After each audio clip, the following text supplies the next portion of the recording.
Commodities, soft commodities more so. Australia's FY18 winter crop production forecast to drop sharply.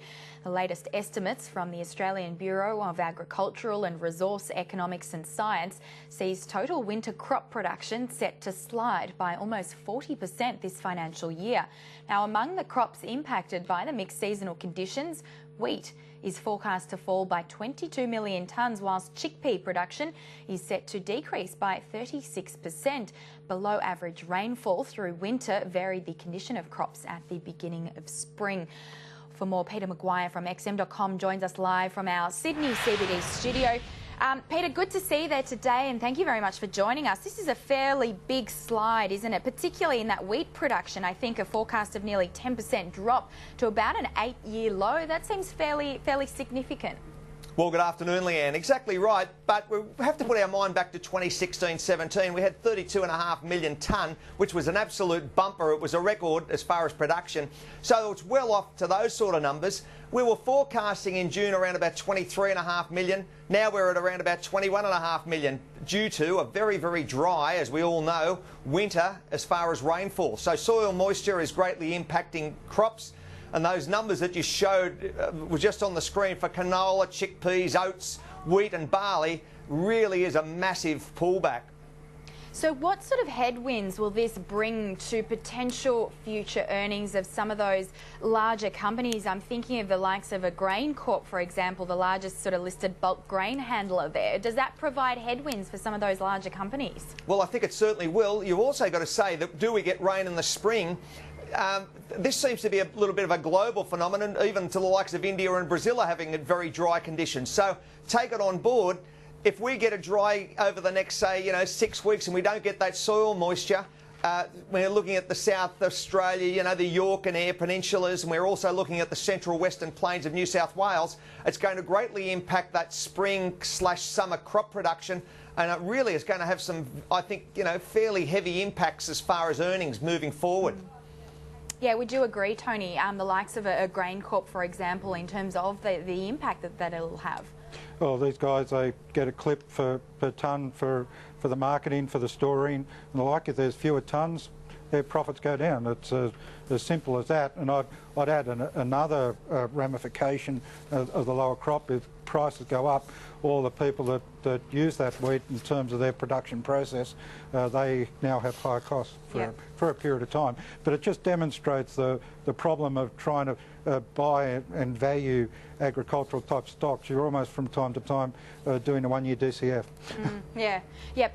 Whilst we are talking some of those agricultural stocks, those soft commodities, Brazilian soybeans, Peter, weather forecast, again, obviously weather related here, suggesting that soybean planting in some of those key areas of Brazil may be delayed due to some scarce rains there. What's going on with those Brazilian soybeans? Well, exactly the same thing as what we're experiencing here.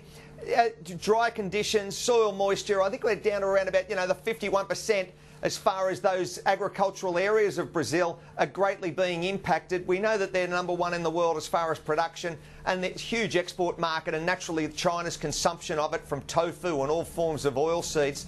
But the issue at hand is, are they going to receive sufficient rainfall moving forward? And that's going to be it comes again to Mother Nature. Sometimes where you get the floods and you get the hurricanes leading into that Gulf region and Florida, yet further south they're having very, very dry conditions all across that Brazilian growing belt. Peter, Tony Farnham here, Patterson. It really hasn't been a good time for the soft commodities though as well, because you've touched on the hurricane. So Harvey, that would have been cotton being damaged. In terms of Florida, that's the orange juice, Tony. So it's potentially something that's going to deliver a bit of kicker to inflation over the next little while, you would have thought. Well, exactly right, and and it has major impacts across all of those wheat belts, and we've got further. Remembering there's a couple of extra hurricanes on the way, or still moving forward into that region, so they can greatly impact across that Midwest.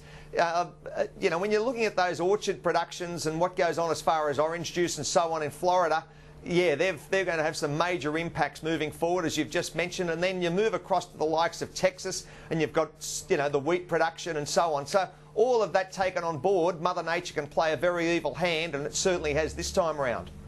Yeah, speaking of Texas, I mean, prior to Hurricane Irma, we had Hurricane Harvey, which knocked out a few of those oil refineries across that region. And then, of course, we had Irma hitting as well. Just talk us through where we're at, I suppose, with those refineries and the shutdown that we've been seeing there. Well, we've seen around about 25%. Remembering it's only 2 weeks ago, and we've had those big production fall-offs from the refineries, and they're just starting now to tick over. They're just starting again over the last 24 hours. So what impact that has, the market naturally doesn't want to see another hurricane, and neither do the Texans, but this is what's the great issue. You've got further gasoline demand coming out of the east coast of America, and they're now starting to import Brent, which is pushing the price of Brent up.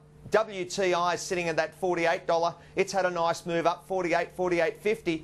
And you've had a little bit of further weakness over the last week, I suppose, for the US dollar. So all of that's taken on board. There's been further upside, and that crude oil market is still, you know, around that 48 to 52 sort of range, trading range. Okay, Peter, so we got to the end of the driving season. We're surely going to have some give back there, and this will all sort itself out in the wash, so to speak, and we'll get back to the degree of normality, and then people will start talking about OPEC extending production accords again? Exactly right, Tony. You know, they expire on the 31st of December. There's talk now that they'll try and get an increase, or certainly some of the members are saying, should they roll that forward to 31st of March? The next meeting, I think, is around about the 29th or 30th of November in Vienna, the main meeting, and it'll all be discussed there. And then moving forward, if no further weather impacts or geopolitical, then crude oil will probably take that extra 3 months, and there should be some rebalancing across, you know, the globe as far as production and naturally the consumption side. Yeah, just on that rebalancing, of the deal that was agreed last year, I think we saw that helping to sort of keep those prices elevated at around the $60 a barrel mark. Since then, we know that they've been sagging. So where are you forecasting we'll see that rebalancing kind of taking place in terms of where we'll see WTI and Brent sitting?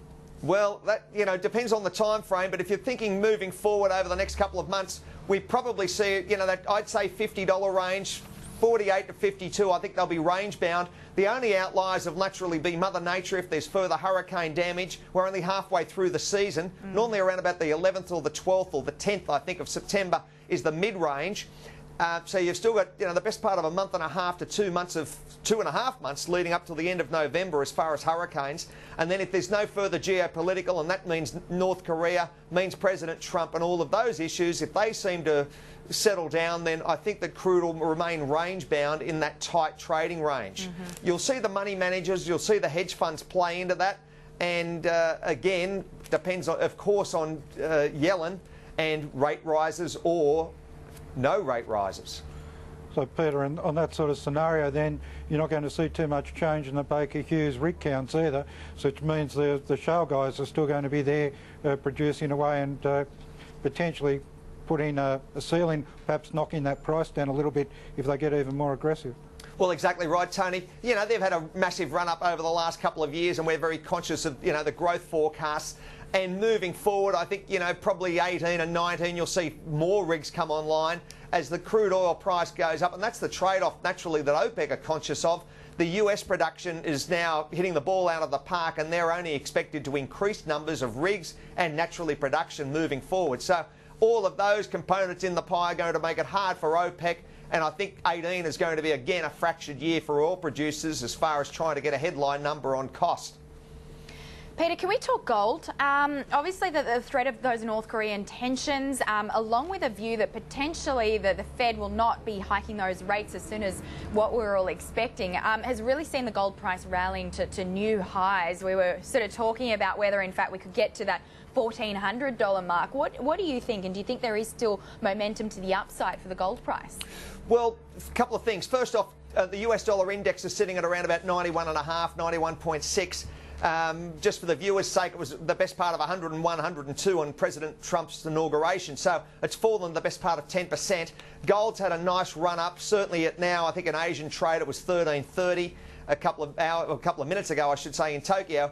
So I think that there's further upside again, but it's dependent upon Janet Yellen, the Fed, what what the storyline is as far as geopolitics, and whether we're going to see any hiccups as far as US earnings seasons moving forward for the equity markets. So all of those components into the mix probably hold at these sort of numbers. Keep an eye on silver. I think the silver market's probably got capacity to be a better trade at the moment than gold. A little bit further legs, and I think it's underpriced compared to that gold-silver ratio at the moment. All right, fantastic. Peter McGuire, it's been a pleasure, and we'll look forward to talking to you again soon. Thank you so much for joining us. Thank you. Peter McGuire there from xm.com, and we did see some of those gold stocks as the worst performers given the unwind that we saw in the gold price there. When we're going to take a break, though, we will come back. We'll get some more analysis on the session ahead for those European markets. Chris Beauchamp from IG will join us next.